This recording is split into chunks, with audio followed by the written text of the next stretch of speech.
So pathology of abductor tendons is one of the most common causes of lateral thigh pain at the region of the greater trochanter and even lower, both in native and in prosthetic hips. It ranges from full tendinosis to complete tendon rupture, retraction, and fatty atrophy of the gluteal muscles. Greater trochanteric pain syndrome, which is the term that has been used so far, is more prevalent in women than in men, with a peak prevalence found between the 4th and 6th decade of life. It is often misdiagnosed as being trochanteric bursitis, and I say misdiagnosed because nowadays, with the advent of MRI and high-performance ultrasonography, we can observe tendinous problems of the abductors without having a bursal irritation. Now, some anatomical reminders. In red, you find the attachments of the gluteus minimus. So A is the attachment on the anterior facet of the trochanter. B is the capsular attachment of the minimus. E is what we call the bald spot. So there's nothing attached over there. And D and C are the two bundles of the gluteus medius that attach on the greater trochanter. So you can imagine that if the gluteus medius comes from anterior to posterior, the E section, the bald spot area, can play a role of irritation of the tendon and hence rupture at this area of the tendon.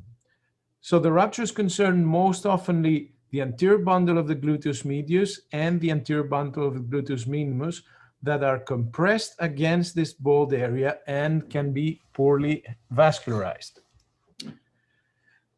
Now let's get some epidemiology. Half of the patients suffering from greater trochanteric pain syndrome demonstrate gluteal tendinosis or ruptures. So there are a lot of patients that have been mistreated so far.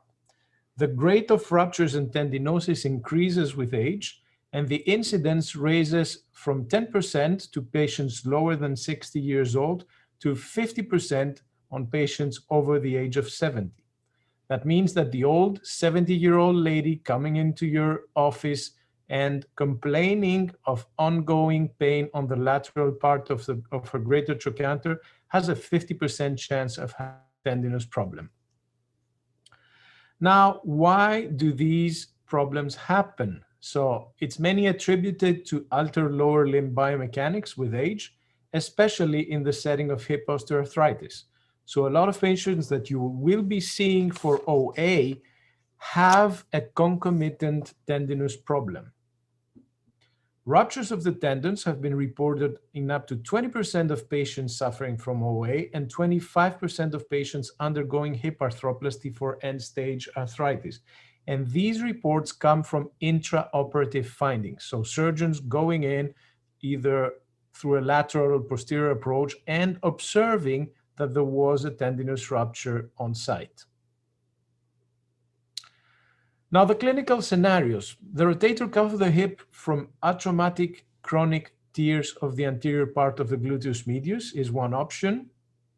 Post-THA through a transgluteal approach, that's an iatrogenic tear. Or THA in abductor sparing approaches, for example, anterior approaches, that is concomitant, highlighting the role of altered hip mechanics in the tear pathogenesis.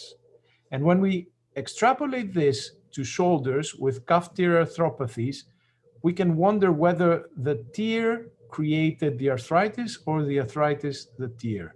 And that's maybe a subject of discussion later on.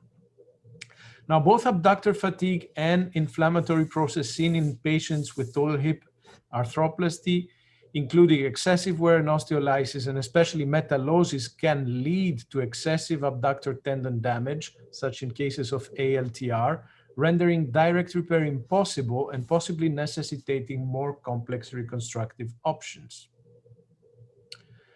So, lateral thigh pain, aggravated by lying on the affected limb, walking or climbing stairs, and limping. Tenderness over the side of abductor insertion, superior and lateral facets of the greater trochanter. Try thinking about the anatomy of insertion of the tendons.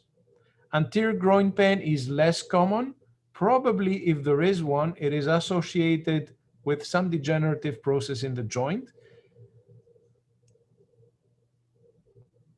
Clinical examination, patient demonstrates a slight to moderate limping, as you would see on this first video. A positive Trendelenburg sign often indicates abductor tendon tears, and there is external rotation during abduction with abductor weakness. Standard radiographs might show an irregular trochanter. This irregular trochanter that has been called enthesopathy has a 90% correlation with tendon rupture.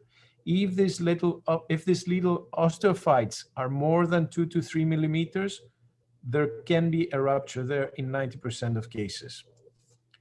Now, the gold standard today is MRI.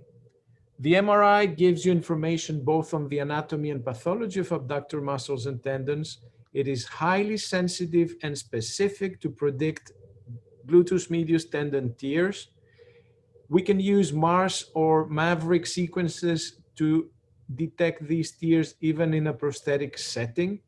And what is very important, you get information regarding the size and shape of the gluteal muscles and tendons, tendinosis, partial or complete tendon defects, and very important, fat infiltration of the muscles. Because as you will see, this fat infiltration stage will be able to predict failure of some treatment options.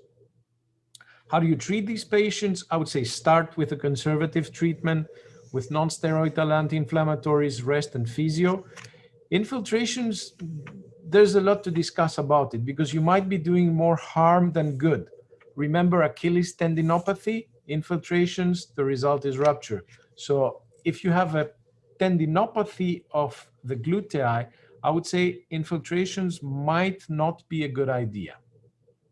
Surgical treatment, in case of failure of conservative treatment, it is mandated in cases of full or partial gluteal tendon ruptures that are non-responsive to conservative treatment, eliciting pain and disability to the patient. So don't treat MRIs, treat patients. The goal of surgical treatment is to preserve function and, of course, reduce pain. Now, surgical techniques will vary on functional or not gluteal muscles and also will vary on tendinous damage. Is it a clear tear or is it a degenerative tear, as you see on the upper left? Is the muscle still alive or is it highly degenerative, such as Kobe beef infiltrated with fat? And according to the stage of these damage, you will see this little decisional plan. You have different options to treat.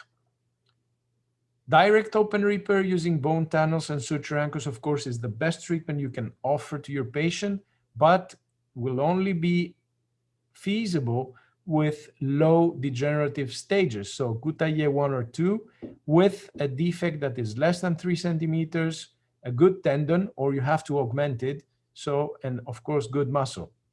On the right part of the screen, you see these microfractures on the lateral part of the greater trochanter. There's a tendency to use more and more of these as they will increase the blood flow to the insertion site. Reconstruction of chronic end-stage tears using muscle transfer. There have been different techniques published. In our article, we cover one of them that I have authored. So the vastus lateralis and gluteus maximus flap transfer. It's not a complicated technique. It's an orthotopic technique. So you don't need huge incisions as with the vastus lateralis technique, and gives very good results. So tips and tricks: do not reinsert neurologically non-intact muscles or fatty infiltrated muscles. It will not work. Avoid aggressive debridement in cases of severe tendinosis to preserve maximal tendon length and width. And of course, don't remove excess bone from the area of reinsertion because you are risking weakening of bone adjacent to anchor holes and hence iatrogenic fractures. And of course, when you don't have the option of reinserting the gluteus medius and minimus, think about tendon transfers. For those of you who have already registered, I will be very happy to see you in Paris. Those who are thinking about it, it's about time to register. Thank you all.